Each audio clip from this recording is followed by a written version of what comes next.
Yemeni যোদ্ধাদের হামলায় কেঁপে উঠল ইসরায়েল। হামলা হয়েছে আমেরিকার একাধিক লক্ষ্যবস্তুতেও।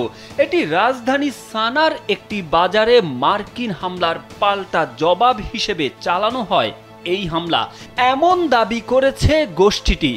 ইরানের রাষ্ট্রীয় বার্তা সংস্থা মেহের নিউজ জানিয়েছে, এদিন ইসরায়েল ও যুক্তরাষ্ট্রের বিভিন্ন সামরিক স্থাপনায় অন্তত 4টি পৃথক হামলা চালায় ইয়েমেনি যোদ্ধারা।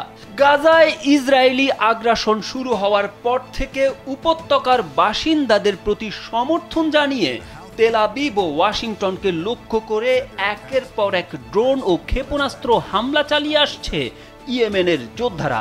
তাদের প্রতিহত করতে পাল্টা হামলা চালাচ্ছে যুক্তরাষ্ট্র।